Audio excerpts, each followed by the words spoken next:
बार हमें इसमें खर्चा करना पड़ेगा और इसलिए ये हमारी लायबिलिटी बन जाएगी। कभी इसमें मेंटेनेंस का खर्च देना पड़ेगा, जैसे लॉन को साफ रखने के लिए माली रखना पड़ेगा, और अगर सिंपल सा घर भी है तो भी हमें नॉर्मल मेंटेनेंस के लिए तो पैसा खर्च करना ही पड़ेगा। अब इसका मतलब यह नहीं हुआ कि हम अपने पर्सनल यूज के लिए घर ले ही ना, बल्कि इसका मतलब यह हुआ कि हम एटलीस्ट इन टर्म्स को और ये जो शब्दावली, ये जो जार्गन्स हम यूज कर रहे हैं, इन्हें हम समझें और लाइफ में एसेट्स को लायबिलिटीज से पहले खरीदें। और यह ध्यान रखें कि एसेट्स से हमें ज्यादा पैसा आना चाहिए और लायबिलिटीज से हमारी जेब से कम पैसे जाने चाहिए। और अगर आसान करें तो असल में आपको इतना ही जानने की जरूरत है कि अगर आप अमीर बनना चाहते हैं तो आप जिंदगी भर एसेट खरीदते रहिए। अगर आप गरीब या मिडिल क्लास आदमी बनना चाहते हैं तो आप लायबिलिटी खरीदते रहिए। और इनके बीच को फर्क न जानने से ज्यादातर लोग जीवन भर पैसे की तंगी से परेशान रहते हैं। पैसों के लिए एक आदमी इसीलिए परेशान होता रहता है क्योंकि न तो वो इन शब्दों को समझ पाता है और ना ही इन नंबर्स को। जिन लोगों के सामने पैसे की मुश्किलें आ रही हैं, उन्हें यह समझ लेना चाहिए कि शब्दों या नंबर्स में ऐसा कुछ है जिसे वे पढ़ नहीं पा रहे हैं। कोई चीज ठीक से उनकी समझ में नहीं आ रही है। अमीर लोग इसीलिए अमीर होते हैं क्योंकि इस मामले में वे पैसे की तंगी से परेशान लोगों से ज्यादा समझदार होते हैं। तो अगर आप अमीर बनना चाहते हैं और अपनी दौलत को बनाए रखना चाहते हैं तो पैसे के बारे में सीखना और समझदारी दोनों इंपॉर्टेंट हैं, शब्दों में भी और नंबर में भी। ध्यान रखिए कि सिर्फ नंबर से पूरी बात समझ में नहीं आती है और सिर्फ शब्दों से भी पूरी बात समझ में नहीं आती है। मायने तो पूरी कहानी के होते हैं। किसी फाइनेंशियल रिपोर्ट में नंबर को पढ़ना प्लॉट या कहानी ढूंढने की तरह ही है। पैसा कहां जा रहा है, इस बात की कहानी। 80% परिवारों की पैसे की कहानी यह होती है कि वे अमीर बनने के लिए कड़ी मेहनत करते जाते हैं। इसका कारण यह नहीं है कि वे पैसा नहीं कमाते, असली कारण यह है कि वे जिंदगी भर एसेट की जगह लायबिलिटी खरीदते रहते हैं। आइए अब हम समझते हैं कि गरीब आदमी अपना पैसा कैसे खर्च करता है। एक्चुअली एक गरीब इंसान को एसेट और लायबिलिटी के बारे में कुछ पता नहीं होता, इसलिए वो बेचारा अपने पैसों को कुछ इस तरह से खर्च करता है। उसे पैसे उसकी सैलरी से मिलते हैं, वो उन्हें खर्च कर देता है और उसके पैसे खत्म हो जाते हैं। उसे ज्यादा पैसे कमाने के लिए रोज दोबारा मेहनत करनी पड़ती है, यानी कम पैसे होने की वजह से ना ये एसेट खरीद पाता है और ना ही लायबिलिटी। अब बात करते हैं मिडिल क्लास आदमी की। एक मिडिल क्लास आदमी के पास इनकम थोड़ी ज्यादा आती है और वो पैसे पहले उसके एक्सपेंस कॉलम में जाते हैं, यानी वो पहले अपने खर्चे पूरे करता है और उसके बाद वो लायबिलिटीज खरीदता है, जैसे कि नई कार, नया मोबाइल फोन, नया घर वगैरह। ये लायबिलिटीज उसकी जेब से हर महीने पैसे निकलवाती रहती हैं। एक मिडिल क्लास इंसान के पास बहुत ही कम एसेट्स होते हैं जो उसे पैसा कमा कर दे सकें। कई मिडिल क्लास लोगों के पास कोई भी एसेट नहीं होता है, यानी कोई पैसिव इनकम का सोर्स नहीं होता है, इसलिए वो पूरी जिंदगी रैट रेस में लगे रहते हैं। फाइनली आता है एक अमीर आदमी का एग्जाम्पल। इसके पैसे खर्चने के तरीके बहुत इंटरेस्टिंग हैं। इन लोगों का पूरा फोकस अपने एसेट कॉलम पर होता है, यानी ये अपनी इनकम से पैसा खर्च करके यही सोचता है कि वो ऐसी चीज कैसे बनाए या खरीदे जिससे उसे हर महीने पैसा मिलता रहे और इन पैसों के लिए उसे ज्यादा काम न करना पड़े। इनकी ये सोच होती है कि ये अपनी जिंदगी में एसेट बनाएंगे और उसके बाद ही लायबिलिटी लेंगे। इसलिए कई छोटे बिजनेसमैन को भी आपने यही कहते सुना होगा कि पहले दुकान फिर मकान। तो अभी हमने ये सीखा कि गरीब को एसेट या लायबिलिटी के बारे में नॉलेज ही नहीं होती है। मिडिल क्लास इंसान को थोड़ी बहुत नॉलेज होती है, लेकिन वो अपनी पूरी जिंदगी लोगों को शो ऑफ करने के लिए लायबिलिटीज लेता जाता है, जो उसकी जेब से एक बार नहीं बल्कि बार बार पैसे निकलवाती हैं, और इसीलिए ये लोग रैट रेस में लगे रहते हैं। अमीर आदमी सबसे पहले अपने एसेट पर फोकस करता है। वो सोचता है कि पहले वो पैसिव इनकम सोर्स क्रिएट करेगा और उसके बाद ही लायबिलिटीज लेगा। बस पैसे खर्च करने की प्रायोरिटी ही किसी इंसान को अमीर तो किसी को गरीब बना देती है। हम में से हर एक को जिंदा रहने के लिए खर्च करना पड़ता है। हम सभी को रोटी, कपड़े और मकान की जरूरत होती है। एक गरीब, मिडिल क्लास और अमीर आदमी की जिंदगी में पैसा किस तरह आता जाता है, इसे हम कैश फ्लो बोलते हैं। और कैश फ्लो पूरी कहानी बता देता है। इस कहानी में यह बताया जाता है कि वो आदमी अपने पैसे का किस तरह से इस्तेमाल करता है। एक बार पैसा हाथ में आ जाने के बाद वो उस पैसे का क्या करता है। मैंने अपनी कहानी अमेरिका के सबसे अमीर लोगों से इसीलिए शुरू की ताकि मैं ये बता सकूं कि इतने सारे लोगों की सोच में कहां गलती होती है। गलती ये होती है कि वे ये मानते हैं कि पैसे से सारी प्रॉब्लम हल हो जाती है। इसीलिए जब लोग मुझसे फटाफट अमीर बनने के नुस्खे पूछते हैं तो मैं कांप जाता हूं, या ये पूछते हैं कि उन्हें कहां से शुरू करना चाहिए। मैं अक्सर सुनता हूं, मैं कर्ज में हूं इसलिए मुझे और ज्यादा पैसे कमाने चाहिए। पर यह देखने में आया है कि ज्यादा पैसे से प्रॉब्लम नहीं सुलझती। सच कहा जाए तो इससे प्रॉब्लम और ज्यादा बढ़ सकती है। पैसा हमारी इंसानी कमजोरियों को अक्सर ज्यादा उभार देता है। पैसा अक्सर हमारे ऐसे पहलू पर रोशनी डालता है जिसके बारे में हम अनजान रहते हैं। इसलिए अगर किसी आदमी को अचानक बहुत सी दौलत मिल जाए, जैसे जायदाद, सैलरी में भारी बढ़ोतरी या उसकी लॉटरी लग जाए, तो पैसा मिलने के कुछ समय बाद वो अपने पुराने हाल में पहुंच जाता है, और कई बार तो उससे भी बुरे हाल में। पैसा आपके दिमाग में चल रहे कैश फ्लो पैटर्न को दिखाता है। अगर यह पैटर्न ऐसा है कि अपनी पूरी कमाई खर्च करनी है, तो इस बात की बहुत संभावना है कि आपकी इनकम बढ़ेगी तो आपका खर्च अपने आप बढ़ जाएगा। इसलिए यह कहावत सही है कि मूर्ख और उसका पैसा जल्दी ही एक दूसरे से अलग हो जाते हैं। मैंने ये कई बार कहा है कि हम स्कूल इसलिए जाते हैं ताकि हम एकेडमिक और प्रोफेशनल काबिलियत को हासिल कर सकें। बेशक ये दोनों बहुत इंपॉर्टेंट हैं। हमारी प्रोफेशनल काबिलियत के कारण ही हम पैसा बनाना सीखते हैं। 1960 के दशक में जब मैं हाई स्कूल में था, यह माना जाता था कि अगर कोई पढ़ने लिखने में अच्छा है तो वो होनहार स्टूडेंट आगे जाकर डॉक्टर बनेगा। अक्सर उस बच्चे से यह नहीं पूछा जाता था कि क्या वो डॉक्टर बनना चाहेगा, बस ये मान लिया जाता था। इसका कारण यह था कि इसमें सबसे ज्यादा पैसा नजर आता था। आज डॉक्टरों के सामने पैसे की बहुत सी मुश्किलें हैं जो भगवान न करे किसी और के सामने हों। इंश्योरेंस कंपनियों ने इस बिजनेस पर काबू कर रखा है, गवर्नमेंट भी दखल दे रही है और कोर्ट में मुआवजे के केस फाइल हो रहे हैं वगैरह। आज बच्चे बास्केटबॉल स्टार बनना चाहते हैं, टाइगर वुड्स की तरह गोल्फर बनना चाहते हैं, कंप्यूटर एक्सपर्ट बनना चाहते हैं, movie star, rock star, beauty queen या इन्वेस्टर बनना चाहते हैं। इसीलिए क्योंकि अब दौलत, शोहरत और इज्जत इन्हीं जगहों पर है। इसी कारण स्कूलों में बच्चों को अच्छा पढ़ने के लिए मोटिवेट करना मुश्किल हो गया है। वे जानते हैं कि प्रोफेशनल सक्सेस का एकेडमिक सक्सेस से कोई सीधा रिलेशन नहीं है जैसा कभी हुआ करता था। क्योंकि स्टूडेंट्स में स्कूल छोड़ते समय पैसे की कोई समझ नहीं होती है, इसलिए करोड़ों पढ़े लिखे लोग अपने बिजनेस में तो सक्सेसफुल हो जाते हैं, पर बाद में वे पैसे की तंगी से जूझते रहते हैं।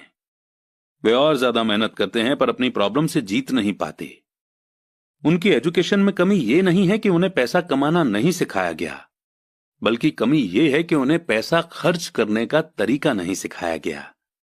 पैसा बनाने के बाद उसका किस तरह से इस्तेमाल किया जाए और उसे किस तरह से संभाला जाए, इसे पैसे की समझ कहते हैं।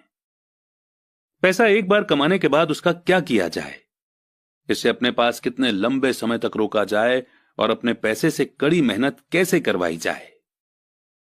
ज्यादातर लोग ये नहीं बता पाते कि उनकी पैसे की तंगी का कारण क्या है। ऐसा इसलिए होता है क्योंकि उनमें कैश फ्लो की समझ नहीं होती है।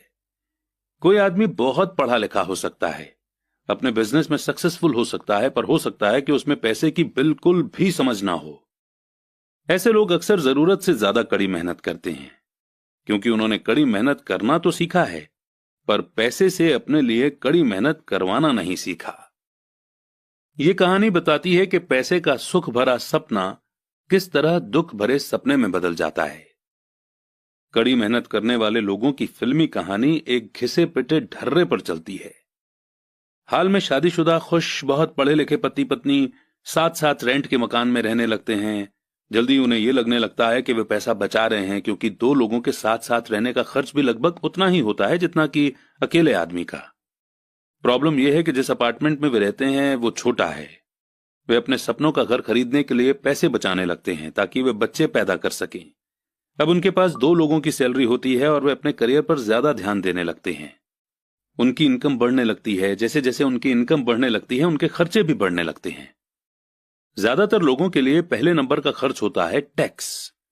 एक एम्प्लॉय के लिए टैक्स में सबसे बड़ी प्रॉब्लम यह है कि जैसे ही उसे सैलरी मिलेगी, सीधा ही सबसे पहले उसका टैक्स कटेगा। बाद में बचे हुए पैसे उसे मिलेंगे, जिससे वो अपने बाकी के खर्चे करेगा। और टैक्स एक सबसे बड़ा एक्सपेंस है। फिर लायबिलिटी बढ़ने लगती है। इसे समझाने का सबसे अच्छा तरीका यह है कि हम वापस यंग पति पत्नी की कहानी की तरफ चलें। उनकी इनकम बढ़ने के कारण वे फैसला करते हैं कि अब वे रेंट के मकान में नहीं रहेंगे, बल्कि अपने सपनों का घर खरीद लेंगे। जब वे अपने घर में पहुंच जाते हैं तो उन पर एक नए टैक्स का बोझ आ जाता है, जिसे प्रॉपर्टी टैक्स कहते हैं। फिर वो लोग एक नई कार खरीदते हैं, नया फर्नीचर और नया सामान खरीदते हैं, ताकि उनका घर आलीशान लगे। अचानक वे अपने सपने से जागते हैं और देखते हैं कि उनके लायबिलिटी का कॉलम बढ़ गया है। वे कर्ज में हैं और उन्हें बहुत से होम लोन और क्रेडिट कार्ड लोन चुकाने हैं। अब वे रैट रेस में फंस चुके हैं। एक बच्चा पैदा हो जाता है, वे और कड़ी मेहनत करते हैं। ये प्रोसेस फिर रिपीट होता है। ज्यादा पैसा आता है, उस पर ज्यादा टैक्स लगता है और तभी उनके पास एक क्रेडिट कार्ड आ जाता है। वे उसका इस्तेमाल करते हैं। जब वो खत्म हो जाता है, तब एक लोन कंपनी का आदमी आकर उन्हें बताता है कि उनका सबसे बड़ा एसेट, उनका घर, उसकी कीमत बढ़ गई है। कंपनी उन्हें एक बिल कंसोलिडेशन लोन देने का ऑफर करती है, क्योंकि उनकी क्रेडिट हिस्ट्री बहुत अच्छी है। कंपनी उन्हें यह भी बताती है कि समझदारी इसी में होगी कि वे अपने ऊंचे इंटरेस्ट रेट पर लिए गए कंज्यूमर लोन को उनके क्रेडिट कार्ड से चुका दें, और इसके अलावा उनके घर पर लगने वाले इंटरेस्ट से उन्हें टैक्स में छूट यानी कि एग्जेम्पशन भी मिलेगी। वे ऐसा ही करते हैं और ज्यादा इंटरेस्ट रेट वाले क्रेडिट कार्ड का पेमेंट कर देते हैं। इसके बाद वे राहत की सांस लेते हैं कि उन्होंने क्रेडिट कार्ड का हिसाब साफ कर दिया है। अब उन्होंने अपने कंज्यूमर लोन को होम लोन में बदल लिया है। उनका पेमेंट भी कम हो जाता है, क्योंकि उन्हें अपने कर्ज को 30 साल की इंस्टॉलमेंट में चुकाना है। प्रॉब्लम से डील करने का यही स्मार्ट तरीका है। उनके पड़ोसी आते हैं और उन्हें शॉपिंग पर चलने के लिए इनवाइट करते हैं। दिवाली, न्यू ईयर की सेल लगी हुई है, यही तो मौका है कुछ पैसा बचाने का। वे अपने आप से कहते हैं कि मैं कुछ नहीं खरीदूंगा, मैं तो सिर्फ देखने जा रहा हूं। पर अगर कोई चीज जम जाए तो उसे खरीदने की उम्मीद में वे अपने क्रेडिट कार्ड को ले जाना नहीं भूलते। मैं ऐसे यंग कपल से हर समय टकराता हूं। उनके नाम बदलते रहते हैं, पर उनकी पैसे की तंगी एक सी ही रहती है। वे मेरी चर्चाओं में यह सुनने के लिए आते हैं कि मैं इस बारे में क्या कहता हूं। वे मुझसे पूछते हैं कि क्या आप हमें बता सकते हैं कि और ज्यादा पैसे कैसे कमाया जा सकता है। उनकी खर्चीली आदतों ने उन्हें और ज्यादा कमाने के लिए मजबूर कर दिया है। वे इतना भी नहीं जानते कि दरअसल प्रॉब्लम पैसा कमाने की नहीं है, पैसा सही तरह से खर्च करने की है, और यही पैसे की तंगी का कारण है। यह समस्या इसलिए पैदा होती है क्योंकि उनमें पैसे की समझ नहीं होती। यह समस्या इसलिए और भी भयानक हो जाती है क्योंकि वे एसेट और लायबिलिटी के फर्क को नहीं समझ पाते। मेरा मानना है कि ज्यादा पैसे से शायद ही कभी किसी की पैसे की प्रॉब्लम सुलझती है। समस्याएं समझदारी से सुलझती हैं। मेरा एक दोस्त बार बार कर्ज में फंसे लोगों को यही सलाह देता है। वो कहता है, अगर आपको लगता है कि आपने अपने आप को किसी गड्ढे में फंसा लिया है, तो सबसे पहले तो उस गड्ढे को और खोदना बंद कर दो। बहुत बार अपनी अंदरूनी समझदारी पर भरोसा करने के बजाय लोग भीड़ के साथ साथ चलने लगते हैं। वे कोई काम इसलिए करते हैं क्योंकि सभी लोग ऐसा कर रहे हैं। वे सवाल पूछने के बजाय कॉपी करने लगते हैं। अक्सर वे नासमझी के कारण वही दोहराते जाते हैं जो उन्हें सिखाया गया है। इस तरह के थॉट कि आपका घर आपकी सबसे बड़ी पूंजी है, आपका घर आपका सबसे बड़ा इन्वेस्टमेंट है। अगर आप ज्यादा कर्ज लेते हैं तो आपको टैक्स में ज्यादा एग्जेम्पशन मिलेगी। सेफ जॉब खोजो, गलतियां मत करो, रिस्क मत उठाओ, वगैरह वगैरह। ऐसा भी कहा जाता है कि ज्यादातर लोगों के लिए मौत से भी डरावनी चीज होती है भीड़ के सामने बोलने का डर। साइकोलॉजिस्ट कहते हैं कि ज्यादातर लोग पब्लिक प्लेटफॉर्म पर बोलने से इसलिए डरते हैं क्योंकि उन्हें यह डर होता है कि उनकी बुराई होगी, लोग उनकी हंसी उड़ाएंगे, वे अकेले रह जाएंगे, सबसे कट जाएंगे और बिरादरी से अलग थलग कर दिए जाएंगे। सबसे अलग होने का डर या अकेले रह जाने का डर ही वो सबसे बड़ा कारण है जिसकी वजह से ज्यादातर लोग अपनी प्रॉब्लम हल करने के लिए नए तरीके नहीं ढूंढते। इसलिए मेरे पढ़े लिखे डैडी कहा करते थे कि जापानी लोग दर्पण की ताकत को सबसे ज्यादा अहमियत देते थे, क्योंकि जब इंसान दर्पण में खुद को देखता है तभी उसे सच्चाई का पता चलता है। और ज्यादातर लोग खतरे मत उठाओ इसलिए कहते हैं क्योंकि वे खुद डरे हुए होते हैं। ये किसी भी चीज के बारे में कहा जा सकता है, जैसे गेम में, रिलेशनशिप में, करियर में, पैसों का डर, समाज से कट जाने का डर। और इन्हीं कारणों से लोग लीक पर चलते रहते हैं और समाज की एक्सेप्टेड बिलीफ या पॉपुलर ट्रेंड के खिलाफ नहीं जाते। आपका घर एक असेट है, कड़ी मेहनत करो। प्रमोशन का सवाल है, एक दिन मैं वाइस प्रेसिडेंट बन जाऊंगा। पैसे बचाओ, जब मेरी सैलरी बढ़ेगी तो मैं एक बड़ा घर खरीद लूंगा। म्यूचुअल फंड सेफ हैं। भीड़ के साथ चलने और पड़ोसियों के ऐशो आराम की कॉपी करने के कारण पैसे की बहुत सी प्रॉब्लम पैदा होती है।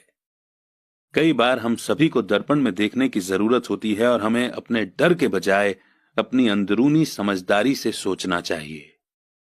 जब माइक और मैं 16 साल के हुए तो हमें स्कूल में प्रॉब्लम आने लगी थी। हम बुरे बच्चे नहीं थे, हम सिर्फ अपने आप को भीड़ से अलग कर रहे थे। स्कूल के बाद और शनिवार रविवार को हम माइक के डैडी के लिए काम करते थे। माइक और मैं अक्सर घंटों तक उसके डैडी के साथ बैठे रहते थे जब वे अपने बैंकर्स, वकीलों, अकाउंटेंट, ब्रोकर, इन्वेस्टर्स, मैनेजर्स और एम्प्लॉइज के साथ डिस्कशन करते थे। माइक के डैडी ने 13 साल की उम्र में स्कूल छोड़ दिया था और अब वे पढ़े लिखे लोगों को रास्ता दिखा रहे थे, उन्हें ऑर्डर और इंस्ट्रक्शंस दे रहे थे, उनसे सवाल पूछ रहे थे। पढ़े लिखे लोग उनकी एक आवाज पर दौड़े चले आते थे और उनके गुस्से से डरते थे। यह आदमी कभी भीड़ के साथ नहीं चला। इस आदमी ने खुद के दम पर सोचा और फैसले किए। उन्हें इन शब्दों से चिढ़ होती थी, हमें इसे इस तरह से इसलिए करना पड़ेगा क्योंकि सभी लोग इसी तरह से करते हैं। वे नहीं हो सकता इन शब्दों से भी बहुत चिढ़ते थे। अगर आप हमसे कोई काम करवाना चाहते थे तो आपको बस इतना ही कहना था, मुझे लगता है कि आप इसे नहीं कर सकते। माइक और मैं उनके साथ रहकर जितना सीखे उतना हमने स्कूल के बिताए सालों में कभी नहीं सीखा, कॉलेज में भी नहीं। माइक के डैडी के पास स्कूल की एजुकेशन तो नहीं थी, पर उनके पास पैसे की नॉलेज थी और इसी कारण वे सक्सेसफुल भी थे। वे हमें बार बार बताया करते थे कि एक समझदार आदमी अपने से ज्यादा समझदार लोगों को जॉब पर रख सकता है। इसीलिए माइक और मुझे समझदार लोगों की बातें सुनने और उनसे सीखने का फायदा मिला। पर इसके कारण माइक और मैं दोनों ही उस सोशल बिलीफ के साथ नहीं चल पाए जो हमारे टीचर हमें सिखाते थे और इस वजह से कई प्रॉब्लम्स पैदा हो गईं। जब कोई टीचर कहता था कि अगर तुम्हें अच्छे नंबर नहीं मिलते हैं तो तुम दुनिया में कुछ नहीं कर सकते, तो माइक और मैं अपनी भवें चढ़ा लेते थे। जब हमें घिसे पेटे ढर्रे पर चलने को कहा जाता था और रूल्स को फॉलो करना सिखाया जाता था तो हमें यह लगता था कि स्कूल की एजुकेशन दरअसल क्रिएटिविटी का गला घोंट देती है। हम अमीर डैडी की यह बात समझने लगे थे कि स्कूलों को इसलिए बनाया गया है ताकि वहां अच्छे एम्प्लॉय तैयार हो सके, न कि अच्छे मालिक। कभी कभार माइक या मैं टीचर से पूछते थे कि हम जो पढ़ रहे हैं वो असल जिंदगी में कितना काम आएगा, या हमें पैसों के बारे में क्यों नहीं पढ़ाया जाता है। दूसरे सवाल का अक्सर जवाब मिलता था कि पैसा इंपॉर्टेंट नहीं है और अगर हम अच्छी पढ़ाई करेंगे तो पैसा अपने आप मिलने लगेगा। हम पैसे की ताकत के बारे में जितना ज्यादा जानते जाते थे, अपने टीचर्स और साथ पढ़ने वाले बच्चों से उतना ही दूर होते जाते थे। मेरे पढ़े लिखे डैडी ने कभी मुझ पर अच्छे नंबरों के लिए दबाव नहीं डाला। मुझे इस बात पर हैरत होती है कि उन्होंने ऐसा क्यों नहीं किया, पर हम लोगों में पैसे को लेकर अक्सर बहस होने लगी थी। जब मैं 16 साल का हुआ तो मेरी पैसे की बुनियाद मेरी मम्मी डैडी से अच्छी हो चुकी थी। मैं हिसाब किताब रख सकता था। मैं tax accountants, corporate attorney, bankers, real estate brokers, investors वगैरह की बातें सुनता था। मेरे डैडी टीचर्स से बातें करते थे। एक दिन मेरे डैडी मुझे बता रहे थे कि हमारा घर हमारे लिए सबसे बड़ा इन्वेस्टमेंट क्यों है। इस बात को लेकर हम लोगों में बहस हो गई जब मैंने उन्हें यह बताया कि घर हमारे लिए एक अच्छा इन्वेस्टमेंट क्यों नहीं है। अपने अपने घरों को लेकर मेरे अमीर डैडी और मेरे गरीब डैडी के विचारों में कितना फर्क था। एक डैडी के हिसाब से उनका घर एक असेट था, जबकि दूसरे डैडी के हिसाब से ये एक लायबिलिटी थी। घर के साथ साथ उससे जुड़े कुछ दूसरे खर्च भी बढ़ जाते हैं, यानी अदर एक्सपेंसेस। एक ज्यादा बड़े घर का मतलब था और ज्यादा खर्चा। इसका मतलब था कि कैश फ्लो खर्च के कॉलम से होकर गुजरता रहता था। आज भी लोग मुझसे इस बात पर बहस करते हैं कि उनका घर असेट क्यों नहीं होता। मैं जानता हूं कि बहुत से लोगों के लिए खुद का घर उनका सबसे बड़ा सपना होता है और इसीलिए वे इसे अपना सबसे बड़ा इन्वेस्टमेंट मानते हैं। अपने घर के मालिक होने से ज्यादा अच्छा कुछ भी नहीं है। मैं इस पॉपुलर बिलीफ को देखने का एक और नजरिया दिखाना चाहता हूं। अगर मैं और मेरी पत्नी एक ज्यादा बड़ा और आलीशान मकान खरीदने के बारे में सोचते हैं, तो हम जानते हैं कि यह एक असेट नहीं होगा, बल्कि एक लायबिलिटी होगी, क्योंकि इससे हमारी जेब से पैसा निकल जाएगा। तो ये रहा मेरा तर्क। हालांकि ज्यादातर लोग मुझसे सहमत नहीं होंगे, क्योंकि घर एक इमोशनल चीज होती है और जब पैसे का सवाल आता है तो भावनाएं पैसे की समझ को हरा देती हैं। मुझे पर्सनल एक्सपीरियंस से पता है कि पैसा हर फैसले को इमोशनल बना देता है। एक, जब घर की बात आती है तो मैं ये बताना चाहता हूं कि ज्यादातर लोग उस घर की कीमत चुकाने के लिए जिंदगी भर काम करते हैं, जिसके वे कभी पूरी तरह से मालिक नहीं होते। दूसरे शब्दों में, ज्यादातर लोग एक घर खरीदने के कुछ सालों बाद दूसरा घर खरीदते हैं और हर बार पहले मकान के लिए जो वो कर्ज लेते हैं, उस पर उनके पास हर बार फिर से 30 साल का नया कर्ज हो जाता है। 2, हालांकि लोगों को होम लोन की पेमेंट पर इंटरेस्ट के लिए टैक्स में छूट मिलती है, पर वे अपने अदर एक्सपेंसेस के लिए टैक्स के बाद मिलने वाले रुपए का इस्तेमाल लायबिलिटीज लेने में ही करते हैं, अपनी मॉर्टगेज पूरी तरह चुकाने के बाद भी। 3, प्रॉपर्टी टैक्स। मेरी पत्नी के मम्मी डैडी को धक्का लगा जब उनके घर का प्रॉपर्टी टैक्स हर महीने 10,000 रुपए तक पहुंच गया। यह तब हुआ जब वे रिटायर हो चुके थे और इस बढ़ोतरी से उनके रिटायरमेंट के बाद का बजट गड़बड़ा गया और उन्हें मजबूरन मकान बदलना पड़ा। 4, घर की कीमत हमेशा नहीं बढ़ती। मेरे कुछ दोस्त हैं जिन्होंने अपने लिए घर कर्ज पर लिया था। उन्हें 1 करोड़ रुपए से भी ज्यादा का कर्ज चुकाना है, पर आज उस घर की कीमत 70 लाख रुपए से ज्यादा नहीं है। 5, सबसे बड़े नुकसान अपॉर्चुनिटी गंवाने की वजह से होते हैं। अगर आपका सारा पैसा मकान में फंसा रहता है तो आपको ज्यादा कड़ी मेहनत करनी पड़ती है ताकि आपका खर्च चलता रहे। इस दौरान आप अपने लिए कोई एसेट नहीं बना पाते। अगर एक यंग पति पत्नी शुरुआत में ही अपने लिए एसेट बनाने लग जाएं, तो उनके आगे के साल आराम से गुजरेंगे, खासकर उस समय जब वे अपने बच्चों को कॉलेज में भेजेंगे। इस दौरान उनका एसेट भी बढ़ जाएगा और उनके खर्चे भी आराम से चलते रहेंगे। अक्सर ऐसा होता है कि आपका घर आपके बढ़ते हुए खर्च को चुकाने के लिए होम इक्विटी लोन का साधन बन जाता है। इन शॉर्ट बोले तो अपना घर खरीदने का फैसला बहुत महंगा पड़ता है। इसके बजाय बेहतर यह होगा कि जल्दी ही इन्वेस्टमेंट पोर्टफोलियो बना लिया जाए। किसी आदमी पर इसका असर कम से कम 3 तरह से पड़ता है। 1, समय की बर्बादी, क्योंकि इस दौरान दूसरी प्रॉपर्टी की वैल्यू बढ़ गई होती है। 2, एक्स्ट्रा कैपिटल की बर्बादी, जिसे दोबारा इन्वेस्ट किया जा सकता था, जबकि घर खरीदने के बाद आपको घर से सीधे जुड़े बहुत से खर्चे उठाने पड़ते हैं। 3, एजुकेशन की बर्बादी।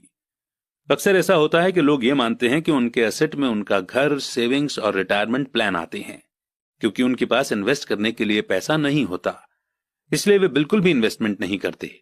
इस कारण उन्हें इन्वेस्टमेंट का एक्सपीरियंस कभी नहीं मिल पाता। ज्यादातर लोग एक समझदार इन्वेस्टर नहीं बन पाते और सबसे बढ़िया इन्वेस्टमेंट आमतौर पर सबसे पहले समझदार इन्वेस्टर्स को बेचे जाते हैं, जो बाद में उन्हें सेफ खेलने वाले लोगों को बेचते हैं। मेरे पढ़े लिखे डैडी का फाइनेंशियल स्टेटमेंट रैट रेस में फंसे इंसान का सबसे अच्छा एग्जाम्पल है। उनके खर्च हमेशा उनकी इनकम से ज्यादा होते थे, इसलिए उन्हें प्रॉपर्टी में इन्वेस्ट करने का मौका ही नहीं मिलता था। इसका नतीजा यह होता था कि उनकी लायबिलिटी, जैसे होम लोन और क्रेडिट कार्ड के कर्ज, उनकी जेब से हर महीने इतना पैसा निकाल लेते थे जितना कि उनके एसेट उनके लिए कभी भी नहीं कमा पाते थे। दूसरी तरफ मेरे अमीर डैडी का फाइनेंशियल स्टेटमेंट यह दिखाता है कि वे जी जान लगाकर इन्वेस्टमेंट कर रहे थे और उन्होंने अपनी लायबिलिटीज को कम से कम रखा था। मेरे अमीर डैडी के फाइनेंशियल स्टेटमेंट से यह भी पता चलता है कि अमीर लोग और ज्यादा अमीर क्यों बनते हैं? एसेट वाले कॉलम की इनकम इतनी ज्यादा होती है कि खर्च आराम से चल जाता है और कुछ पैसा भी बच जाता है। इस बचे हुए पैसे को एक बार फिर से एसेट वाले कॉलम में दोबारा इन्वेस्ट कर दिया जाता है। एसेट वाला कॉलम बढ़ता रहता है और इससे होने वाली इनकम भी बढ़ती रहती है। नतीजा यह होता है कि अमीर लोग और ज्यादा अमीर होते जाते हैं। अब आप पूछेंगे कि एग्जैक्टली अमीर लोग और ज्यादा अमीर क्यों होते जाते हैं? मिडिल क्लास लोग हमेशा पैसे की तंगी से जूझते रहते हैं। उनकी बेसिक इनकम सैलरी से होती है और जैसे जैसे उनकी सैलरी बढ़ती है उनके टैक्स भी बढ़ते जाते हैं। इसके साथ ही इनकम बढ़ने पर उनके खर्च भी बढ़ जाते हैं। इसीलिए इसे चूहा दौड़ यानी कि रैट रेस कहा गया है। ये लोग मानते हैं कि उनका घर उनका बड़ा एसेट है और इसीलिए वे इनकम दिलाने वाली प्रॉपर्टी में इन्वेस्ट नहीं करते। मिडिल क्लास को पैसे की तंगी क्यों होती है? आज की कर्जदार सोसाइटी यानी कि क्रेडिट सोसाइटी दो बातें मानती है।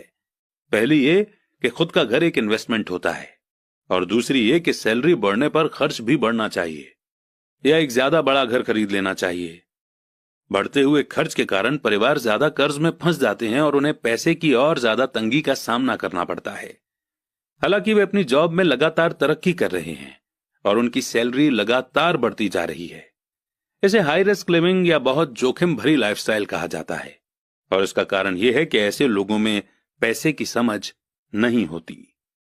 1990 के दशक में यानी कि 1990 के डिकेड में जॉब में भारी कटौती से यह बात पता चली कि मिडिल क्लास पैसे के मामले में कितना इनसिक्योर है। अचानक कंपनी पेंशन प्लान की जगह पर 401 के प्लान आ गए हैं। अगर इंडिया की बात करें तो इंडिया में भी 2004 के बाद से पेंशन देना बंद कर दिया गया।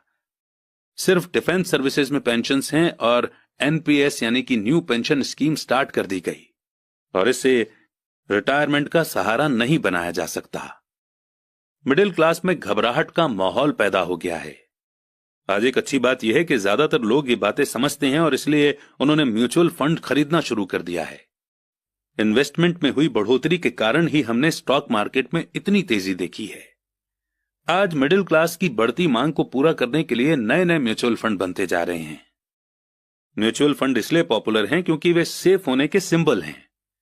म्यूचुअल फंड खरीदने वाले आदमी जॉब में, टैक्स और होम लोन चुकाने में, अपने बच्चों की कॉलेज की फीस के लिए पैसे बचाने में और अपने क्रेडिट कार्ड का हिसाब साफ रखने में बहुत ज्यादा बिजी हैं। उनके पास इतना समय ही नहीं है कि वे इन्वेस्ट करने की स्किल सीख सकें। इसीलिए वे म्यूचुअल फंड के मैनेजर की काबिलियत पर भरोसा करते हैं। साथ ही क्योंकि म्यूचुअल फंड कई तरह के इन्वेस्टमेंट करता है इसलिए उन्हें ऐसा लगता है कि उनका पैसा ज्यादा सेफ है क्योंकि ये कई टुकड़ों में बंट गया है, या आप अंग्रेजी में बोले तो डाइवर्सिफाइड हो गया है। पढ़े लिखे मिडिल क्लास का ये ग्रुप म्यूचुअल फंड ब्रोकर्स और फाइनेंशियल प्लानर्स के डाइवर्सिफाइड प्रिंसिपल्स को सही मानता है। सेफ रहो, रिस्क से बचे रहो। असली ट्रेजेडी तो यह है कि पैसे की समझ न होने के कारण एवरेज मिडिल क्लास लोग खतरों का सामना करते हैं। उनके सेफ खेलने का असली कारण यह होता है कि उनके पास पैसे की तंगी होती है। उनकी बैलेंस शीट में बैलेंस नहीं होता, उनके पास कोई एसेट नहीं होता जहां से इनकम आनी चाहिए, जबकि उनके पास बहुत सी लायबिलिटीज होती हैं और हर सैलरी के साथ वो और लायबिलिटीज भी लेते रहते हैं। आमतौर पर उनकी इनकम का इकलौता साधन उनकी सैलरी होती है। एक तरह से उनका जीवन पूरी तरह से उनके बॉस पर डिपेंडेंट होता है। और जब सचमुच जिंदगी में एक बार आने वाला मौका आता है, यानी कोई इन्वेस्टमेंट अपॉर्चुनिटी सामने दिखती है, जैसे कि कोई अच्छी प्रॉपर्टी जो बहुत ही सस्ते प्राइस पर मिल रही हो, तो ये लोग उस मौके का फायदा नहीं उठा पाते क्योंकि वे इतनी कड़ी मेहनत कर रहे हैं।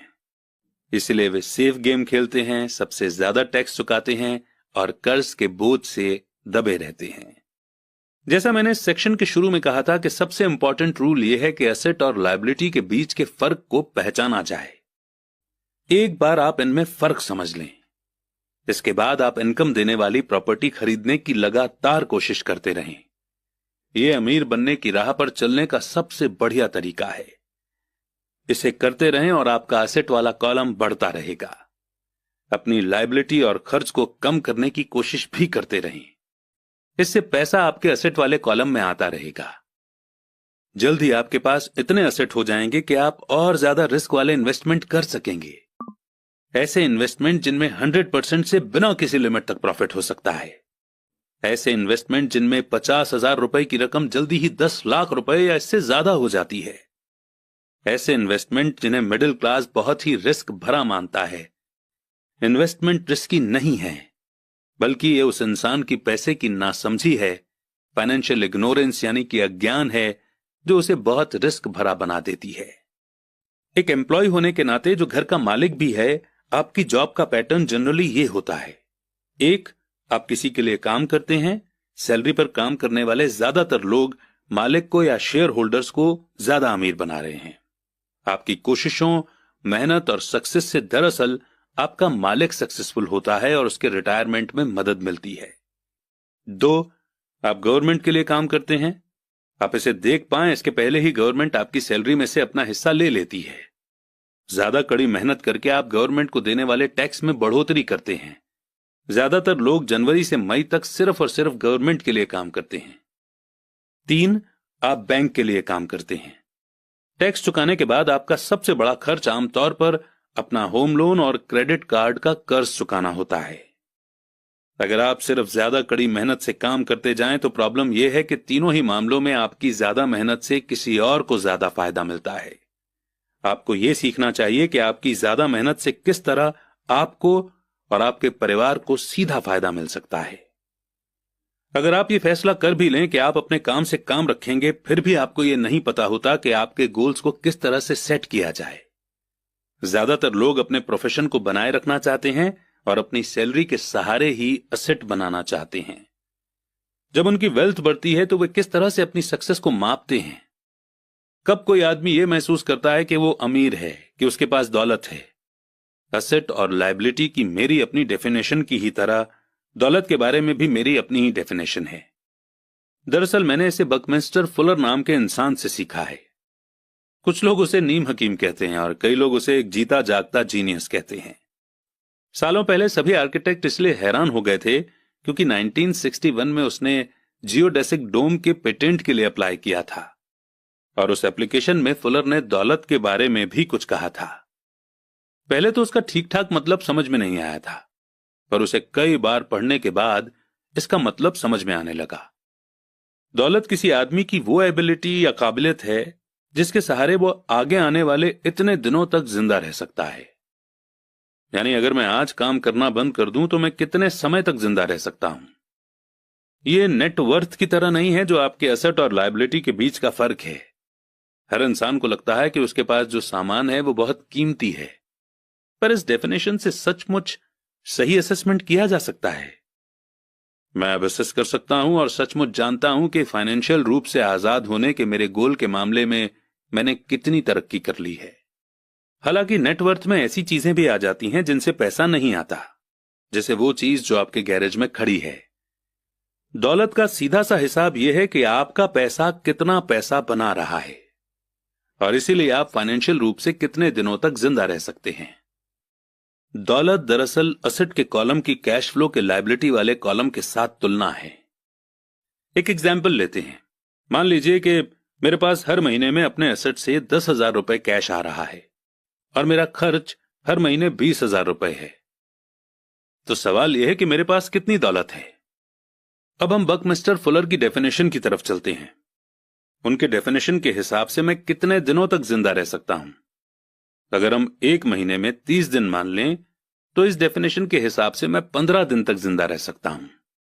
जब मैं अपने एसेट से हर महीने 20,000 का कैश फ्लो हासिल करने लग जाऊंगा तो मैं अमीर हो जाऊंगा। हालांकि मैं अमीर नहीं हूं, पर मैं फाइनेंशियली फ्री हूं। हर महीने मेरे एसेट से मुझे जो इनकम मिलती है वो मेरे महीने भर के खर्च के लिए काफी होती है। अगर मैं अपने खर्च को बढ़ाना चाहता हूं तो मुझे इसके पहले अपने एसेट से आने वाले कैश फ्लो को बढ़ाना होगा। यह ध्यान रखें कि इस पॉइंट पर मैं अपनी सैलरी पर बिल्कुल भी डिपेंडेंट नहीं हूं। मैंने अपने एसेट बनाने में जी तोड़ कोशिश की थी और मैं इसमें सक्सेसफुल भी हुआ, जिसके कारण आज मैं फाइनेंशियल रूप से आजाद हो गया हूं। अगर मैं आज अपनी जॉब छोड़ भी दूं तो मेरे एसेट से इतना कैश फ्लो आता रहेगा कि मेरा खर्च आसानी से चलता रहेगा। मेरा अगला गोल यह होगा कि मेरे एसेट से आने वाले एक्स्ट्रा कैश को फिर से एसेट वाले कॉलम में इन्वेस्ट कर दिया जाए। मैं जितने पैसे अपने लिए एसेट्स बनाने में खर्च करता रहूंगा, मेरे एसेट्स मुझे उतना ही पैसा देते रहेंगे। यानी मेरा एसेट वाला कॉलम जितना ज्यादा बढ़ता है, वहां से उतना ही ज्यादा कैश फ्लो आता है। और जब तक मैं अपने खर्च यानी एक्सपेंसेस को आने वाले कैश से कम रखता हूं, तब तक मैं ज्यादा अमीर बनता रहूंगा। ध्यान देने वाली बात यह है कि मेरी इनकम फिजिकल मेहनत से नहीं बल्कि दूसरे तरीके से हो रही है। जब तक री इन्वेस्टमेंट का यह प्रोसेस चलता रहेगा, मैं अमीर बनने के रास्ते पर तेजी से चलता रहूंगा। अमीरी का असली डेफिनेशन देखने वाले की नजर में होता है। आप कभी बेहद अमीर नहीं हो सकते। तो आइए इस चैप्टर के लेसन को हम एक बार रिव्यू कर लेते हैं। पहला, अमीर एसेट खरीदते हैं। दूसरा, गरीब सिर्फ खर्च करते हैं। मिडिल क्लास लायबिलिटी खरीदता है पर यह सोचता है कि वो एसेट खरीद रहा है। चैप्टर 4 लेसन 3, अपने काम से काम रखो। 1974 में मैकडॉनल्ड के मालिक रे क्रोक से रिक्वेस्ट की गई कि वे ऑस्टिन में टेक्सास यूनिवर्सिटी में एमबीए की क्लास में लेक्चर दें। मेरा एक करीबी दोस्त कीथ कनिंगम वहां एमबीए कर रहा था। बहुत अच्छी और इंस्पिरेशन डिस्कशन के बाद क्लास खत्म हो गई और स्टूडेंट्स ने रे से पूछा कि क्या वे बियर पीने के लिए उनके फेवरेट बार में चलेंगे। इसके लिए रे तैयार हो गए। जब सब लोगों के हाथ में बियर आ गई तब रे ने पूछा, क्या तुम स्टूडेंट्स को पता है कि मेरा असली बिजनेस क्या है? कीथ ने कहा कि यह सुनकर हर कोई हंस पड़ा, क्योंकि ज्यादातर एमबीए स्टूडेंट्स को लगा जैसे रे मजाक कर रहे थे। किसी ने जवाब नहीं दिया। इसलिए रे ने दोबारा से यही सवाल पूछा, आप लोगों की नजरों में मेरा बिजनेस क्या है? स्टूडेंट्स दोबारा हंस दिए और आखिरकार एक बहादुर स्टूडेंट ने जोर से कहा, रे, दुनिया में ऐसा कौन है जो ये नहीं जानता कि आप हैमबर्गर के बिजनेस में हैं? अब रे हंस दिए। वो बोले, मुझे मालूम था आप लोग यही कहेंगे। फिर वे एक पल के लिए रुके और इसके बाद उन्होंने कहा, लेडीज एंड जेंटलमैन, मैं हैमबर्गर बिजनेस में नहीं हूं। मेरा असली बिजनेस है रियल एस्टेट। कीथ ने कहा कि रे ने अपने नजरिए को समझाने के लिए काफी समय लिया। अपने बिजनेस प्लान में रे जानते थे कि बिजनेस का ओरिजिनल गोल हैमबर्गर फ्रेंचाइजी बेचना था, पर वे कभी भी हर फ्रेंचाइजी की लोकेशन को नहीं भूले। वे जानते थे कि रियल एस्टेट और इसकी लोकेशन हर फ्रेंचाइजी की सक्सेस में सबसे इंपॉर्टेंट फैक्टर है। बेसिकली वो आदमी जो फ्रेंचाइजी खरीद रहा था और रे क्रोक के ऑर्गेनाइजेशन की फ्रेंचाइजी चेन का मेंबर बनता था, तो वो ही उस जमीन के लिए पैसे दे रहा था और उसे खरीद रहा था। आज मैकडॉनल्ड दुनिया में रियल एस्टेट का सबसे बड़ा अकेला मालिक है, जिसके पास कैथोलिक चर्च से भी ज्यादा रियल एस्टेट है। आज उनके पास अमेरिका और दुनिया के दूसरे देशों में सबसे कीमती चौराहे और नुक्कड़ हैं। कीथ ने कहा कि यह उसकी जिंदगी का बहुत बड़ा सबक था। आज कीथ के पास कार धोने का बिजनेस है, पर उसका असली बिजनेस है कार धोने के गैरेज के नीचे का रियल एस्टेट। पिछले चैप्टर के अंत में हमने यह बताया था कि ज्यादातर लोग दूसरों के लिए काम करते हैं, बस अपने लिए काम नहीं करते। वे पहले तो कंपनी मालिकों के लिए काम करते हैं, फिर टैक्स के कारण गवर्नमेंट के लिए काम करते हैं और आखिरकार बैंक के लिए काम करते हैं जो उनके मॉर्टगेज का मालिक होता है। जब हम छोटे थे तो हमारे आसपास मैकडॉनल्ड का कोई फ्रेंचाइजी आउटलेट नहीं था, पर मेरे अमीर डैडी ने माइक और मुझे वही सबक सिखा दिया था जो टेक्सास यूनिवर्सिटी में रे क्रोक ने सिखाया था। यह अमीरों का सीक्रेट नंबर 3 है। अगला सीक्रेट यह है कि अपने काम से काम रखो। लोगों की जिंदगी में पैसों की तंगी इसलिए आती है क्योंकि वे अपनी सारी जिंदगी दूसरों के लिए काम करते रहते हैं। कई लोगों के पास तो जिंदगी भर काम करने के बाद भी अपने लिए कुछ नहीं बच पाता। हमारा प्रेजेंट एजुकेशन सिस्टम आज के बच्चों में एकेडमिक स्किल्स डेवलप करके उन्हें अच्छी जॉब दिलाने के लिए तैयार करता है। उनकी जिंदगी उनकी सैलरी के चारों तरफ घूमती है, या जैसे पहले बताया जा चुका है, उनके इनकम वाले कॉलम के चारों तरफ। और ज्यादा एकेडमिक स्किल्स को डेवलप करने के बाद वे अपनी प्रोफेशनल क्वालिफिकेशन को बढ़ाने के लिए और हायर एजुकेशन हासिल करते हैं। वे engineer, scientist, chef, police officer, artist, writer वगैरह बनने के लिए पढ़ाई करते हैं। उनकी प्रोफेशनल क्वालिफिकेशन उन्हें काम करने और पैसा कमाने का मौका देती है, पर ध्यान रहे वे पैसे के लिए काम करते हैं। आपके प्रोफेशन और आपके बिजनेस में बहुत बड़ा फर्क है। मैं अक्सर लोगों से पूछता हूं कि आपका बिजनेस क्या है, और वो कहते हैं कि मैं एक बैंकर हूं। फिर मैं उनसे पूछता हूं कि क्या वे बैंक के मालिक हैं, और आमतौर पर उनका जवाब होता है, नहीं, मैं वहां काम करता हूं। इस तरह उन्होंने अपने प्रोफेशन और अपने बिजनेस को एक ही समझ लिया है। उनका प्रोफेशन एक बैंकर का हो सकता है, पर उनका अपना बिजनेस कुछ भी नहीं है। रे क्रॉक अपने प्रोफेशन और अपने बिजनेस के बीच के फर्क को बहुत अच्छी तरह से जानते थे। उनका प्रोफेशन हमेशा वही था, वे एक सेल्समैन थे। एक समय वे मिल्क शेक के लिए मिक्सचर बेचते थे और कुछ ही समय बाद वे हैमबर्गर की फ्रेंचाइजी बेचने लगे। हालांकि उनका प्रोफेशन हैमबर्गर फ्रेंचाइजी बेचने का था, पर उनका बिजनेस इनकम दिलाने वाले रियल एस्टेट को इकट्ठा करना था। स्कूल्स के साथ एक प्रॉब्लम यह है कि आप जो सब्जेक्ट पढ़ते हैं आप वही बन जाते हैं। एग्जाम्पल के लिए, अगर आप कुकिंग के बारे में स्टडी करते हैं तो आप शेफ बन जाते हैं। अगर आप लॉ के बारे में स्टडी करते हैं तो आप वकील बन जाते हैं, और अगर आप ऑटो मैकेनिक स्टडी करते हैं तो आप मैकेनिक बन जाते हैं। जो पढ़ा जाए वही बन जाने में गलती यहां होती है कि लोग अपने काम से काम रखना भूल जाते हैं। वे अपना सारा जीवन दूसरे के काम पर ध्यान देने में लगा देते हैं, और इस तरह उसे अमीर बनाते हैं। फाइनेंशियल रूप से सिक्योर बनने के लिए किसी आदमी को अपने काम से काम रखने की जरूरत है। जैसा पहले बताया जा चुका है, नंबर 1 रूल यह जानना है कि एसेट और लायबिलिटी के बीच फर्क होता है, और इसलिए हमें एसेट ही खरीदना चाहिए। अमीर लोग अपने एसेट बनाने पर ध्यान देते हैं, जबकि बाकी सभी लोग अपने इनकम को बढ़ाने पर ध्यान देते हैं। इसलिए हमें यह बहुत सुनने में आता है कि मुझे ज्यादा सैलरी की जरूरत है, काश कि मुझे प्रमोशन मिल जाए। मैं एक बार फिर स्कूल जाकर और ट्रेनिंग लेने वाला हूं ताकि बेहतर जॉब पा सकूं। मैं ओवर टाइम करने वाला हूं, शायद मुझे कोई पार्ट टाइम काम मिल जाए। मैं 2 हफ्ते में जॉब छोड़ रहा हूं, मुझे एक नई जॉब मिल गई है जिसमें सैलरी ज्यादा हो।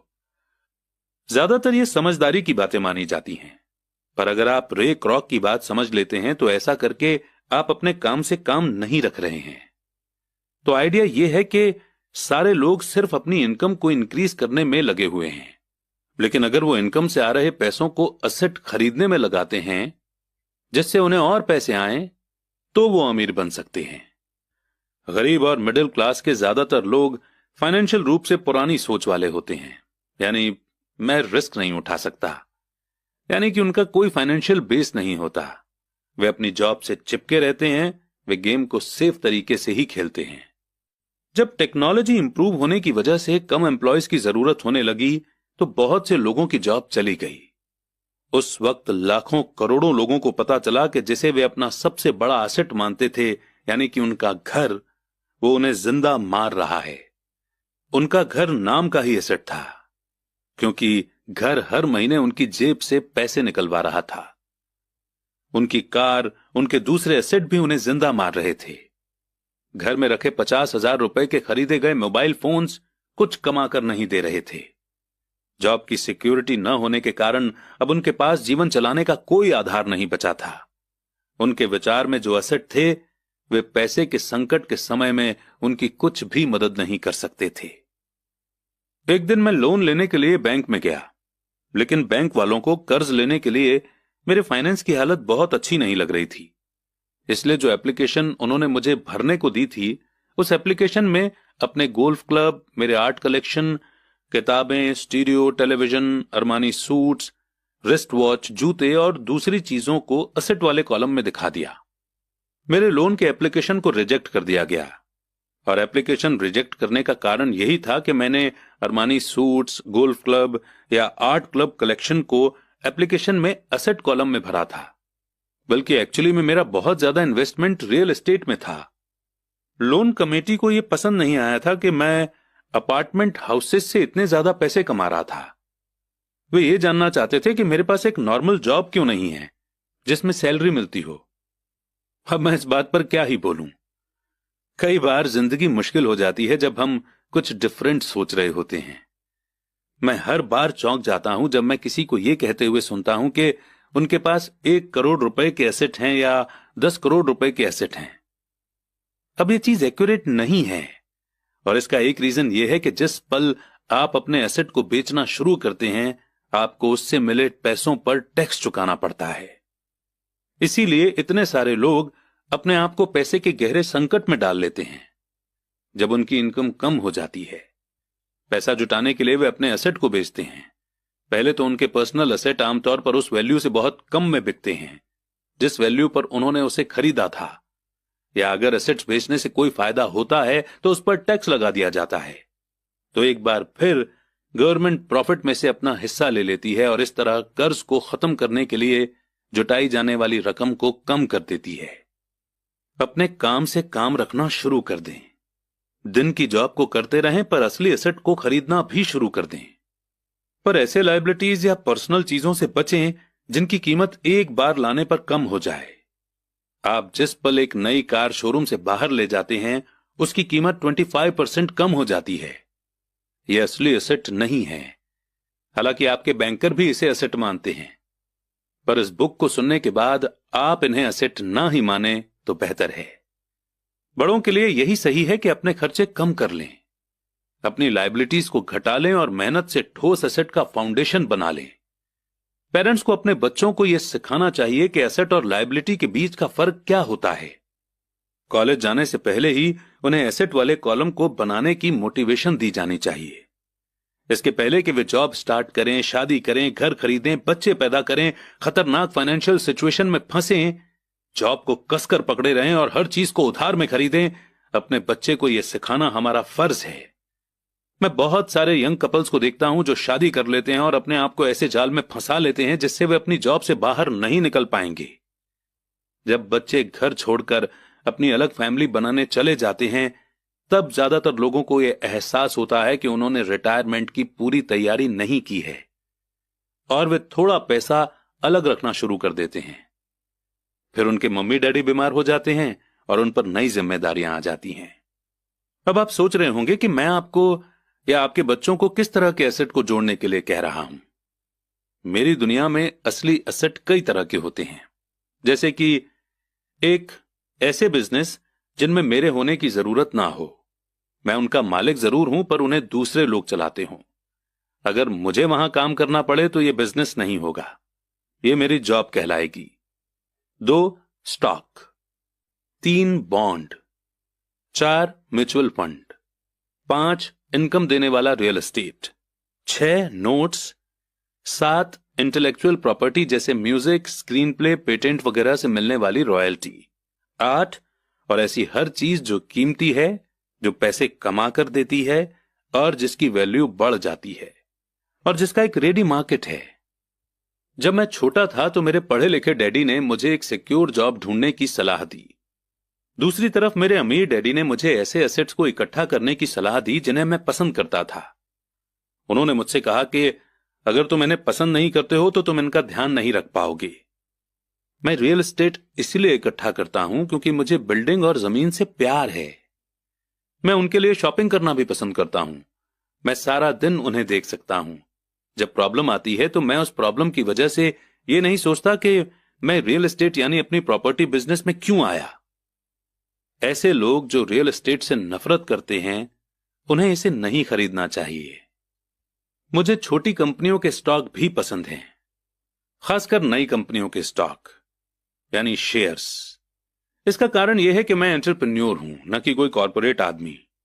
मेरे शुरुआती सालों में मैं बड़े ऑर्गेनाइजेशन में काम कर चुका हूं, जैसे कैलिफोर्निया के स्टैंडर्ड में यूएस मरीन कॉर्प और जेरोक्स कॉर्पोरेशन में भी। मैंने इन कंपनियों में बिताए हुए समय का मजा लिया है। इनसे जुड़ी मेरी कई अच्छी यादें हैं, पर अंदर से मैं कंपनी में काम करने वाला आदमी नहीं हूं। मुझे कंपनी शुरू करना अच्छा लगता है, पर उन्हें चलाना मुझे उतना अच्छा नहीं लगता। इसलिए मैं जो शेयर खरीदता हूं वे भी आमतौर पर छोटी कंपनियों के होते हैं, और कई बार तो मैं कंपनी शुरू करता हूं और उसे पब्लिक बना देता हूं, यानी उस कंपनी के शेयर्स मार्केट में सेल कर देता हूं। नए स्टॉक के शेयर में किस्मत चमक सकती है और मुझे यह खेल पसंद है। कई लोग कम कैपिटल वाली कंपनियों से डरते हैं और उन्हें खतरनाक कहते हैं, और वे खतरनाक हैं भी। पर अगर आप इन्वेस्ट करने से प्रेम करते हैं, उसे समझते हैं और इस गेम को अच्छी तरह से जानते हैं तो रिस्क हमेशा कम हो जाता है। छोटी कंपनियों के साथ मेरी स्ट्रेटजी ये होती है कि 1 साल में अपने शेयर बेच दिए जाएं। दूसरी तरफ मेरी रियल एस्टेट की स्ट्रेटजी छोटी प्रॉपर्टी से शुरू करने की होती है। फिर मैं उस छोटी प्रॉपर्टी को बेचकर उससे थोड़ी बड़ी प्रॉपर्टी ले लेता हूं और इस तरह अपने फायदे पर टैक्स चुकाने से बचा रहता हूं। इससे प्रॉपर्टी की वैल्यू में बहुत ज्यादा बढ़ोतरी होती है। मैं आमतौर पर रियल एस्टेट को 7 साल से कम समय अपने पास रखता हूं। दोस्तों, अब इससे पहले कि हम आगे बढ़ें, आप सोच रहे होंगे कि रॉबर्ट ऐसा क्यों कह रहे हैं कि वो एक छोटी प्रॉपर्टी को बेचकर एक बड़ी प्रॉपर्टी ले लेते हैं और टैक्स देने से बच जाते हैं। एक्चुअली अमेरिका में एक लॉ है जिसे कहते हैं 1031 लाइक काइंड एक्सचेंज। यानी अगर आप एक प्रॉपर्टी 1 करोड़ की बेचते हैं और दूसरी प्रॉपर्टी 1 करोड़ या ज्यादा की खरीदते हैं तो आपको उस पर टैक्स नहीं देना पड़ता। ये लॉ इंडिया में नहीं है, इसलिए ये हमारे लिए वैलिड नहीं है। हमारे यहां एक सिमिलर टाइप का लॉ है जो कैपिटल गेन एग्जेम्पशन सेक्शन 54 में आता है और वो ये कहता है कि अगर आपके नाम पर कोई रेजिडेंशियल प्रॉपर्टी है, लेट्स से कि वो आपने 50 लाख में खरीदी थी और अगर आप इस प्रॉपर्टी को बेच देते हैं 1 करोड़ में, यानी आपका प्रॉफिट हुआ 1 crore minus 50 lakh is equal to 50 lakh, यानी कि 50 लाख का। अब नॉर्मली हमें 50 लाख गेन पर टैक्स देना पड़ता है, लेकिन इस लॉ के अकॉर्डिंग अगर हम 2 करोड़ रुपए तक के प्रॉफिट से 1 या 2 रेजिडेंशियल प्रॉपर्टी खरीद लेते हैं तो हम टैक्स से बच सकते हैं। लेकिन इस लॉ का फायदा एक इंसान जिंदगी में एक ही बार उठा सकता है। आई होप कि आपको ये इंटरेस्टिंग बात सुनकर अच्छा लगा होगा। हम अपने गिगलर्स को हमेशा बाकियों से आगे ही रखना चाहते हैं। वैसे ये लॉ अभी 2022 में एप्लीकेबल है। अब अगर आप इस बुक को काफी बाद में सुन रहे हैं तो हो सकता है कि इसे गवर्नमेंट चेंज कर दे, इसलिए अपने फाइनेंशियल एडवाइजर से आप ये पूछ सकते हैं और इस लॉ को यूज करके लाखों रुपए टैक्स में बचा सकते हैं। आइए इसी के साथ आगे बढ़ते हैं। रॉबर्ट कहते हैं कि सालों तक जब मैं मरीन कॉर्प्स और जेरोक्स में था तब भी मैंने वही किया जो मेरे अमीर डैडी ने मुझे सिखाया था। मैं दिन में जॉब करता था पर मैं अपने काम से काम भी रखता था। मैं अपने असेट वाले कॉलम में कुछ न कुछ करता रहता था। मैं रियल एस्टेट और छोटे स्टॉक्स को खरीदता और बेचता रहता था। अमीर डैडी ने हमेशा पैसे की समझ के इंपॉर्टेंस पर जोर दिया। जितना अच्छी तरह मैं अकाउंटिंग और कैश मैनेजमेंट को समझ सकता था उतनी ही अच्छी तरह मैं इन्वेस्टमेंट को एनालाइज कर सकता था और आखिरकार खुद की कंपनी शुरू कर सकता था और उसे सक्सेसफुल बना सकता था। जब तक कि कोई पहले से ही ऐसा न सोच रहा हो, मैं किसी को अपनी कंपनी बनाने के लिए एनकरेज नहीं करता। मैं जानता हूं कि कंपनी चलाने में कितना झंझट होता है और मैं नहीं चाहता कि आप उस झंझट में फंसें। कई बार ऐसा भी समय आता है जब लोगों को काम नहीं मिलता और उनके लिए कंपनी शुरू करना एक समाधान होता है, पर सक्सेस के चांस बहुत कम हैं। 10 में से 9 कंपनियां 5 साल में डूब जाती हैं। पहले 5 साल में जो कंपनियां बची रहती हैं उनमें से भी 10 में से 9 कंपनियां बाद में बंद हो जाती हैं। तो अगर आपकी पहले से ही अपनी कंपनी शुरू करने की इच्छा हो तभी मैं इसके लिए सलाह दूंगा, नहीं तो दिन में अपनी जॉब करते रहें और अपने काम से काम रखें। जब मैं कहता हूं कि अपने काम से काम रखें तो मेरा मतलब यह है कि आप अपने असेट वाले कॉलम को ज्यादा मजबूत बनाते रहें। एक बार इसमें 10 रुपए का नोट जाए तो वो बाहर ना निकलने पाए। इसे इस तरह से सोचें कि जब 10 रुपए का नोट आपके असेट वाले कॉलम में जाता है तो वो आपका एम्प्लॉय बन जाता है। पैसे के बारे में सबसे अच्छी चीज ये है कि ये हर दिन 24 घंटे काम करता है और ऐसा पीढ़ियों तक कर सकता है। अपनी जॉब करते रहें, एक अच्छे मेहनती एम्प्लॉय की तरह काम करें, पर अपने असेट वाले कॉलम को बढ़ाते रहें। जब आपका कैश फ्लो बढ़ता है तब आप कुछ लग्जरी चीजें खरीद सकते हैं। इस बारे में एक इंपॉर्टेंट फैक्ट यह है कि अमीर लोग लग्जरी की चीजें सबसे बाद में खरीदते हैं, जबकि गरीब और मिडिल क्लास लोग इन चीजों को सबसे पहले खरीदते हैं। गरीब और मिडिल क्लास लोग अक्सर बड़े घर, हीरे, फर, ज्वेलरी या कार जैसी लग्जरियस चीजें इसलिए खरीद लेते हैं ताकि वे अमीर दिख सकें। वे अमीर दिखते हैं, पर असल में वे उधार के दलदल में गहरे धंसते चले जाते हैं। वे लोग जिनके पास पीढ़ियों से पैसा है, जो लंबे समय से अमीर हैं, वे अपने असेट वाले कॉलम को सबसे पहले बनाते हैं। फिर एसेट वाले कॉलम से होने वाली इनकम उनके लिए महंगी चीजें खरीद लेती है। गरीब और मिडिल क्लास लोग अपने खून पसीने की कमाई और बच्चों को दी जाने वाली जायदाद की कीमत पर ऐसी चीजें खरीदते हैं। सच्ची लग्जरी असली एसेट में इन्वेस्ट करने और उसे बढ़ाने का मोटिवेशन देती है। एग्जाम्पल के तौर पर जब मेरी पत्नी और मेरे पास हमारे अपार्टमेंट हाउसेस से एक्स्ट्रा पैसा आने लगा तो वो मार्केट गई और अपने लिए मर्सिडीज खरीद लाई। इसमें जरा सी भी मेहनत या रिस्क नहीं था, क्योंकि अपार्टमेंट हाउस के कारण उसने कार खरीदी थी। एक्चुअली हमें जो इस अपार्टमेंट हाउस से रेंटल इनकम मिल रही थी, वही रेंटल इनकम मर्सिडीज की लोन के इंस्टॉलमेंट देने के लिए दी जा रही थी, पर उसे इसके लिए 4 साल तक इंतजार करना पड़ा था। जब रियल एस्टेट पोर्टफोलियो बढ़ रहा था और आखिरकार उसने इतना एक्स्ट्रा पैसा दिया कि हम कार खरीद पाए। पर मर्सिडीज की ये लग्जरी दरअसल एक सच्चा रिवॉर्ड है, क्योंकि उसने ये साबित कर दिया था कि वो अपने एसेट वाले कॉलम को सही तरह से बढ़ाना जानती है। अब उसके लिए उस कार की कीमत आम रूप से खरीदी गई कार से कहीं ज्यादा है। ज्यादातर लोग अक्सर इच्छा जागने पर बिना सोचे समझे जाते हैं और कर्ज पर कार या लग्जरी की कोई चीज खरीद लाते हैं। हो सकता है कि वे जिंदगी से ऊब चुके हों या उन्हें सिर्फ एक नए खिलौने की जरूरत हो। कर्ज पर महंगी चीजें खरीदने से देर सवेर वो आदमी उस चीज से चिढ़ने लगेगा, क्योंकि उसके कारण जो कर्ज लिया गया है वो एक भार बन जाएगा। एक बार आप अपने बिजनेस को बनाने, उसमें इन्वेस्ट करने का समय निकाल लेते हैं तो फिर आप उसमें जादू की छड़ी घुमा सकते हैं, जो अमीरों का सबसे बड़ा सीक्रेट है। यह सीक्रेट अमीरों को भीड़ में सबसे आगे रखता है। अपने काम से काम रखने का इनाम जो आपको उस रास्ते पर चलने के लिए मिलता है जिस पर अमीर लोग चलते हैं। बढ़ते हैं आगे चैप्टर 5 की ओर। लेसन 4, टैक्स का इतिहास और कॉरपोरेशंस की ताकत। मुझे याद है हमें स्कूल में रॉबिन हुड और उनके सुखी गिरोह की कहानी बताई गई थी।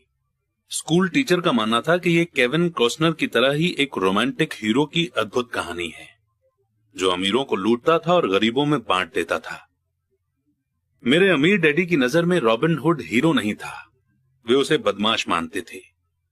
रॉबिन हुड को गुजरे हुए तो लंबा समय गुजर चुका है, पर उसके फॉलोअर्स यानी कि चेले आज भी जिंदा हैं।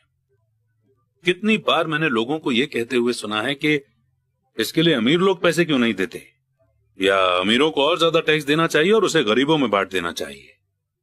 रॉबिन हुड का यह विचार कि अमीरों से लेकर गरीबों में बांट दिया जाए, इसी रॉबिन हुड सोच के कारण मिडिल क्लास पर टैक्स का इतना भारी बोझ लदा हुआ है।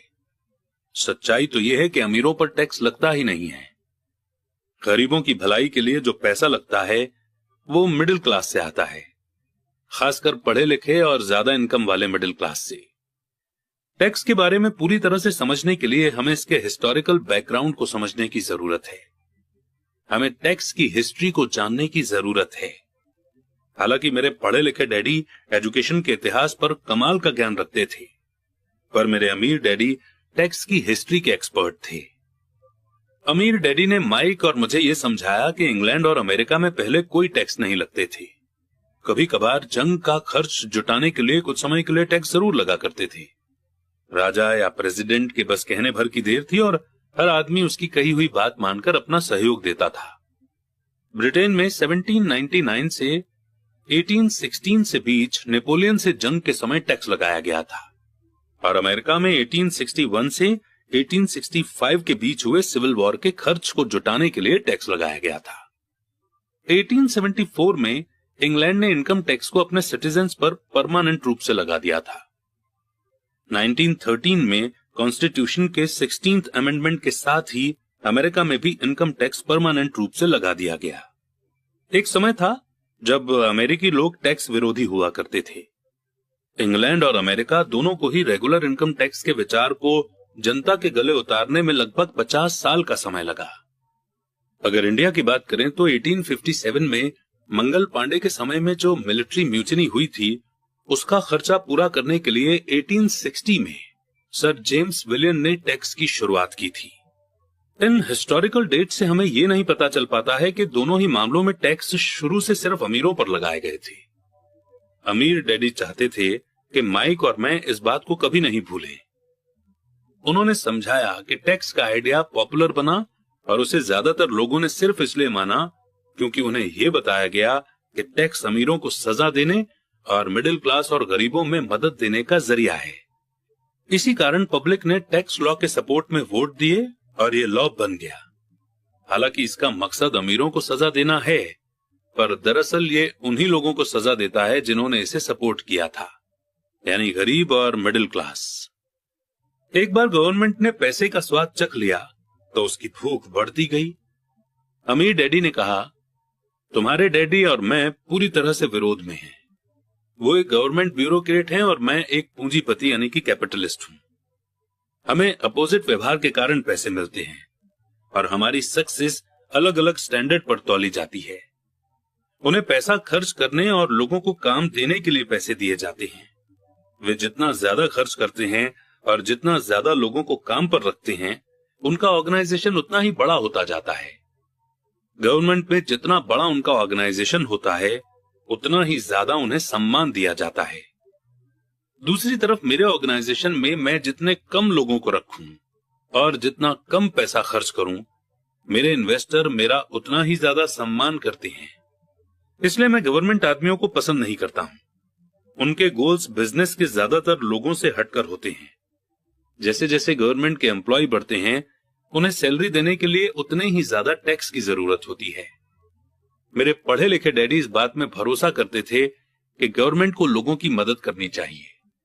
वे जॉन एफ कैनेडी से प्रेम करते थे और खासकर पीस कॉर्प्स के विचार से।